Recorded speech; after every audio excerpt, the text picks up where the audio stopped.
host, The Stephen A. Smith Show, starts right now.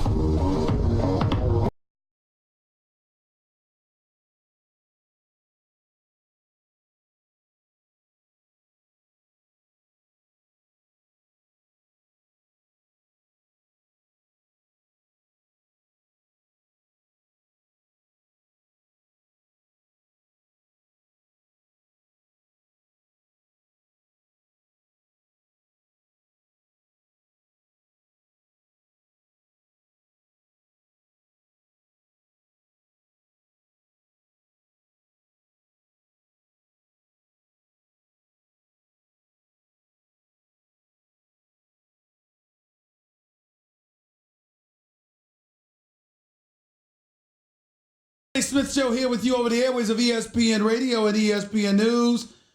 ESPN Radio on Sirius XM Channel 80 as well, simulcast over the live national television airways of ESPN News. Number to call up as always is 888-SAY-ESPN. That's 888-729-3776. Stephen A. Smith Show, ESPN Radio is presented by Progressive's Home Insurance.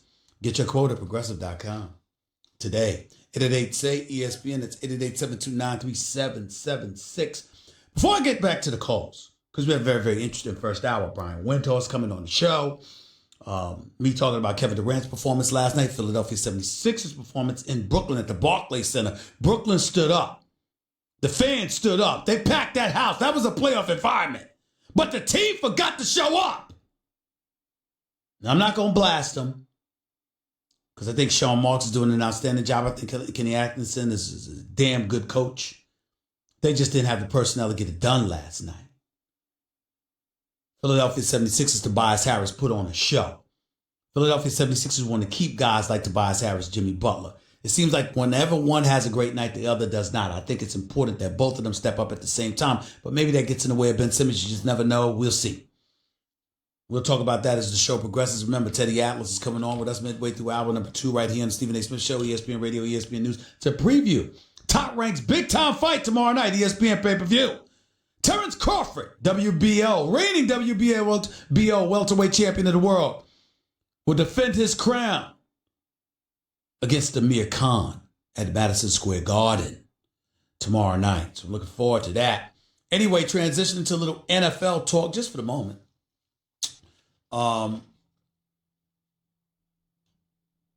When we look at what has transpired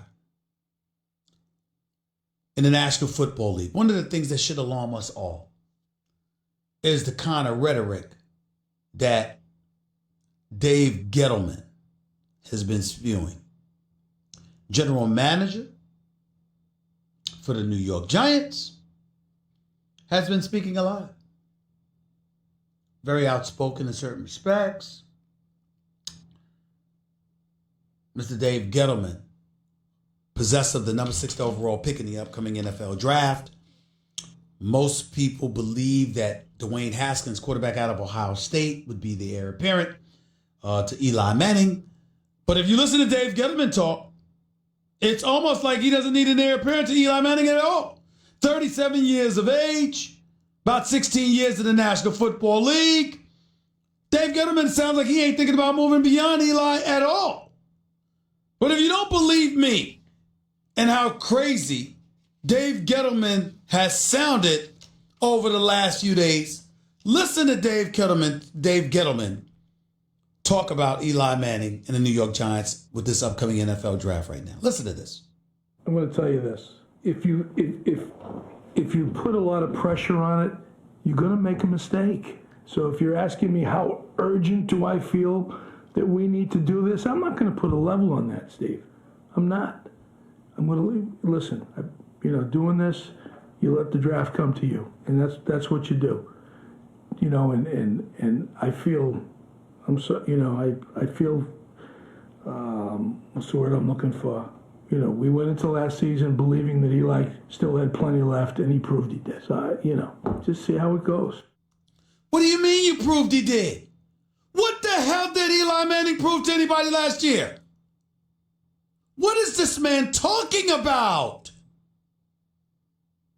Eli Manning completed a higher percentage of his passes, but we saw the man went down on the turf at the sight of an oncoming defender.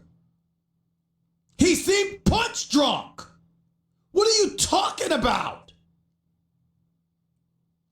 And oh, by the way, I don't want to hear all this noise and nonsense about Dwayne Haskins not being the number 6 overall pick because another quarterback goes against him. Drew Lock out of Missouri. Whoever this kid is, the quarterback out of Duke, come on. Daniel Jones, come on. Stop. Stop. They didn't play in the Big Ten. They didn't throw 50 touchdowns. They didn't throw for over 4,000 yards. They didn't complete 70% of your passes. What the hell do you have to do? It's ridiculous. We hope Dave Gettleman is lying, just trying to, send people in a different direction. He clearly doesn't care whether he lies to the media or not. He's done it before. And we wish him luck. But you got to get another quarterback here if you're the New York Giants. You got the 6th and you got the 17th overall pick. You damn well better get a quarterback. And if there is a discrepancy, in other words, if Dwayne Haskins is head and shoulders above any quarterbacks outside of Kyler Murray, you had damn well better make sure you get him unless somebody else grabs him first. If Tampa or Oakland grabs him first, okay, I understand. But if he's there at number 6, there's nothing to talk about here. There really, really isn't. 888-SAY-ESPN, it's 888-729-3776. Man talking like it's nothing to be concerned about. I mean, hey, ain't no big deal. Eli Manning, we got our quarterback, we good. Really? Really? It's really, really shocking that he says that with a straight face. It really, really is. Back to the phones we go, because I couldn't get to enough of them in the first hour, so looking forward to getting back to some of these calls. Let's get right to it. Let's go to Rashad. You're live with Stephen A. Talk to me.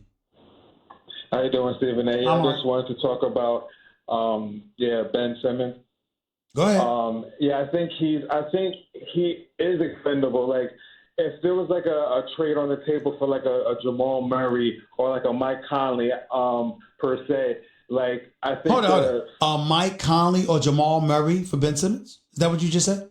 Plus, with like draft picks and other players to solidify the bench.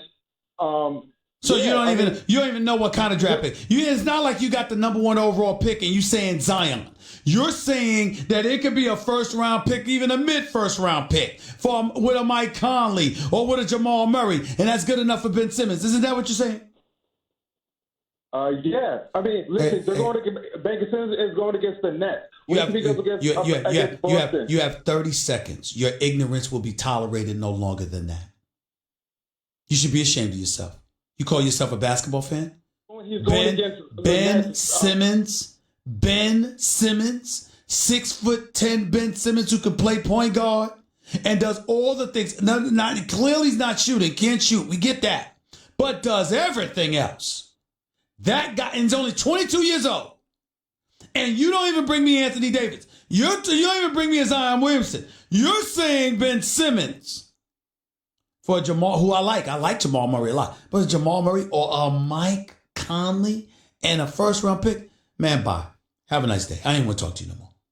I can't take it. I can't take that ignorance. I just can't. I can't with the basketball, ladies and gentlemen. It means too much to me. I just can't take it. I'm so disappointed in my callers. I mean, just either, people are not calling with passion and fervor, or they're calling with such a flagrant level of ignorance. Oh, my God. I mean, this is appalling. Keenan, you're live with Stephen A. Hey, what's up, Stephen A, man? This is your boy calling from North Carolina, man. I'm hoping that you'll be a better caller, man. I really am. I'm really struggling with it today. I've been hearing about your callers all day, man. I'm really hoping. Go ahead, man. Go ahead. Yeah, man. See, you talking about Ben Simmons, man. He might win a championship out of the East. First, you got to get past that boy in the Bucks, man. That Greek the Freak, man. Well, that's fair. All right. That's fair. I can live with that assessment. But guess what? Even if he don't get past the Greek Freak, there are worse things to do in your career than be unable to get past the Greek Freak. Huh? I said there are worse. Did you hold it? Did you hear what I said? I said, quote, there are worse things to do than to be unable to get past the Greek Freak. I hear you. But I got another question, man. Who you think Kevin Durant going to play with next year, man? I have no clue. They keep saying New York Knicks, man. And I'm just trying not to jinx myself, man. I'm a native New Yorker, bro. Diehard Knicks fan all my life. But I see the Nets and the Clippers as better options. I'm just praying that the man comes to New York, and I'm getting very, very concerned because I think people are getting in the way of him potentially coming to New York, man. I mean, I'm getting very nervous. Duke coming, boy. Zion, baby.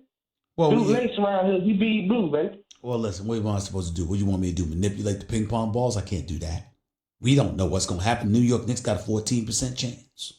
We don't know what the hell's going to happen with the ping pong balls. And until the ping pong balls tells us where the New York Knicks are going to land in the NBA draft, there's all we could do is hope and pray, bro. That's all we could do. Patrick Ewing's going to represent the New York Knicks at the draft. He's going to do that.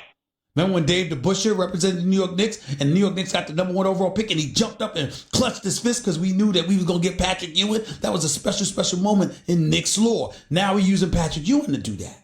I don't know if he's going to pull it off, but we're hopeful. Appreciate the call, man. Take it easy. Ryan, you're live with Stephen A. What's up? Hey, Stephen A. I'm a big fan here. Thank you. I just wanted to talk about the Lakers. If they hire Ty Lue, doesn't that give LeBron too much control? Do we really care at this point? They missed the playoffs the last 6 years, man. I mean, what do you want to do? I mean, damn. If you got to give LeBron James more power to get something done, why not? I don't have a problem if LeBron gets more power. You missed the playoffs the last 6 years. I get that, but what can Ty Lue do that Mark Jackson and Jason Kidd can't do? Well, I personally believe I have no problem with Mark Jackson being the head coach of the Los Angeles Lakers. I really don't. I think that Mark Jackson's gotten screwed. But the fact of the matter is that I can't argue with Ty Lue getting the job either because Ty Lue is a champion as a head coach. I can't argue with that reality. I don't mind them interviewing Monty Williams. What I have a problem with, and I love Monty Williams, and I hope that he gets sincere and bona fide consideration. But how could you justify interviewing Monty Williams but not Mark Jackson? Yep, exactly. I have a problem with that. I have a problem with that. But I tell you this much, I think more important than that, the Lakers should do everything they can. And I do mean if it includes Jeannie Buss getting on her knees, going to church and praying, doing whatever she got to do. If she could get her hands on Jerry West, I would support that. If she could pry Jerry West from the Los Angeles Clippers, I would support that. Why would he leave there when he's getting caught? I don't think he would. But then again, listen, he's a consultant and the right hand to Steve Ballmer, so he gets a lot of credit without getting any blame. But I can tell you, Jerry West back on the scene, running the Lakers would be a beautiful thing to see because he is a Laker. Agreed. There's a statue of him outside the Staples Center, if I remember correctly. There's a reason for that. He is the silhouette for a reason. And it's with a Laker, not a Clipper. So think about that. Appreciate the call. All right, you're live with Stephen A. Talk to me. Stephen, I appreciate you having me on. Thank you. I just had a question about Russell Westbrook. How do you think his team would look, or who do you think he can put on his team to make it to the finals to actually beat Golden State and then just win it all? You want me to tell you one thing I think could happen? Yes, sir. The Oklahoma City Thunder with Westbrook and Paul George having either Durant back or Kawhi Leonard there could do it. And neither's going to happen. Right. Okay. And what about when KD does leave? I think he's definitely leaving. He wants to fill his legacy and probably beat Golden State, win it all on his own. What do you think his team's going to look like? I mean, I have no clue. I have no clue. If he goes to New York, chances are he'll go with Kyrie Irving. And obviously, with him and Kyrie Irving leading the way, you need some supplementary parts. Who knows what they put together? Me personally, as much as I don't want this to happen, and as much as I hate to admit it, I can tell you what would automatically, I believe, catapult Kevin Durant back to the NBA Finals. I think if Kevin Durant and Kawhi Leonard together joined the Clippers, I think they could go to the finals. next year. All right, appreciate it. All right. And I'm not saying it's going to happen or it isn't going to happen. I'm saying if the two of them join forces, I think you're talking title. Eric, you're live with Stephen A. What's up? Hey, how are you doing, Stephen A? I got a question for you in Laker Nation. Sure. Who would you rather have owning the team, Jeannie Buss or Jerry West? Jerry West, easily, but that can't happen. He ain't got that kind of money. No, but I remember on First Take you were saying that what would it take to get Jerry West over there? It's probably going to take part ownership. Well, you get him part ownership. But he's not going to have a controlling ownership interest. I think that's fool's gold, number one. What I'm saying is get him over there, let him run basketball operations, and use his son if you can. His son has worked for the Lakers for a few years. I think he's got a very promising future. I mean, he clearly has the right pedigree because he is the son, the brethren of the greatest executive in the history of basketball. And I think that if you could get Jerry West to run the Lakers organization, I think you can find yourself in a position where you can resurrect your franchise. Because guess what? If Jerry West stays there until this summer and he's there until they acquire a megastar or two, guess what? He's going to be given credit for that anyway. And then he can move on and help resurrect the Lakers franchise. Now, how much ownership do you think it would take to get Jerry over there? 10-15%. I mean, I'm just saying. Listen, I've never spoken to Jerry West about the subject. I have no clue. I'm just speculating, but I imagine that matters. And I don't think Jerry West cares about the money at this stage and point in his life. Man's 80 years old. I think what Jerry West cares about is his legacy and the role that he played in significantly building a franchise. I think that is what he would care about. I agree with you. The 15% would get him over there and would set up at least that franchise to make him relevant. I think you're wrong about thinking about there's a number that would get him over there. I think what Jerry West cares about is having control of a basketball franchise that he cares about to make basketball decisions. I think that's what Jerry West cares about. You think Jeannie Buss would give that up? I don't know. I don't think so. I don't think for him. I think that's something she might give up for Pat Riley, but not him. But I'd say Jerry West is worth it because at 80 years of age, and I've spoken to him on several occasions. He was just on this show a couple of weeks ago for 25 minutes with me. And as often as I speak to him, the man is a basketball savant. He is brilliant. Make no mistake about it. And it's an honor. I just want to say this. It's an honor to talk basketball with him. I mean, I get goosebumps thinking about the conversations that I've had with Jerry West about basketball. I mean, there's very, very few things in life that makes me feel privileged because I'm one of those guys who feels I've earned everything that I've gotten and nobody has given me anything. Okay. And I've had to scratch and claw my way to getting the things that I want. Although people have been kind enough to help me along the way because you don't get to where I am by yourself. People were kind enough to give you an opportunity, to give you a chance, to counsel you and tutor you and help elevate you in certain ways. But I got to tell you something right now. To sit down and to talk with Jerry West, the Michael Jordans of the world are included in this mix and others. But to sit down, and the Pat Riley's in this mix too, because I've had conversations with him about the game of basketball, Magic Johnson about the game of basketball. That's my brother. I love him. But let me be very clear. It is an honor to talk basketball with Jerry West. An absolute honor because this dude is just as sharp as he was decades ago. He hasn't missed a beat. I agree. Now, would a tandem of Jerry West be able to work with Pat Riley? No. It would have to be one or the other. Gotta run, buddy. Appreciate the call. Jamie, you're live with Stephen A. Go ahead. Hello, Stephen A. How are you? I'm all right, man. You on the air? Go ahead.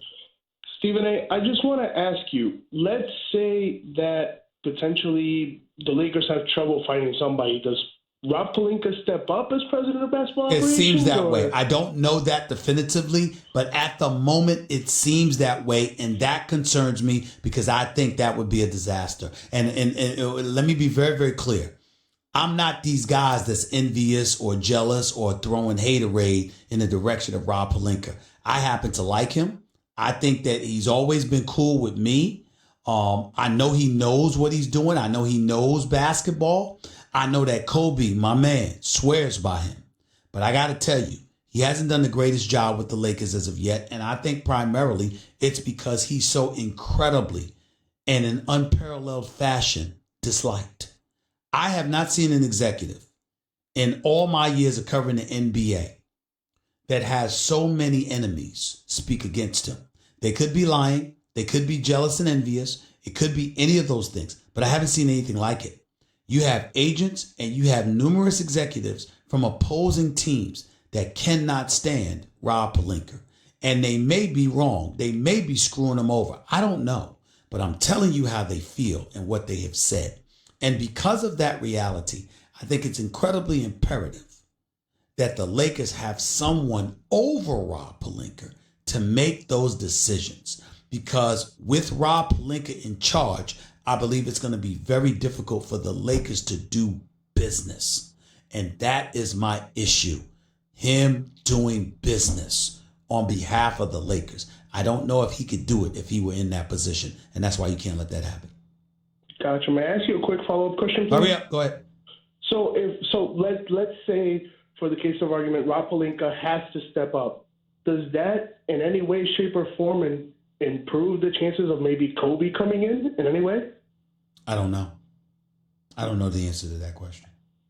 Gotcha. I really Thank you don't very know. much, sir. Have a good Appreciate day. it, man. Thank you so much. 888-SAY-ESPN. That's 888-729-3776. My man Teddy Atlas, boxing analyst extraordinaire for ESPN. He's up next to talk about Terrence Crawford versus Amir Khan. Saturday night's WBO welterweight championship fight at Madison Square Garden. Teddy Atlas will be with us in just a minute. Stick around. Don't touch that dial. It's Stephen A. ESPN Radio, ESPN News. The NBA playoffs are on ESPN Radio. Tune in tomorrow as Nuggets take on the San Antonio Spurs. Presented by Indeed. Coverage begins at 5 p.m. Eastern on most ESPN radio stations. By the way, when you're hiring, you don't want to waste time sorting through dozens of irrelevant resumes. You want an efficient way to get to a short list of qualified candidates. That's why you need Indeed.com. Post a job in minutes, set up screening questions based on your job requirements, then zero in on qualified candidates using an intuitive online dashboard. Discover why 3 million businesses use Indeed for hiring. Post a job today at Indeed.com/.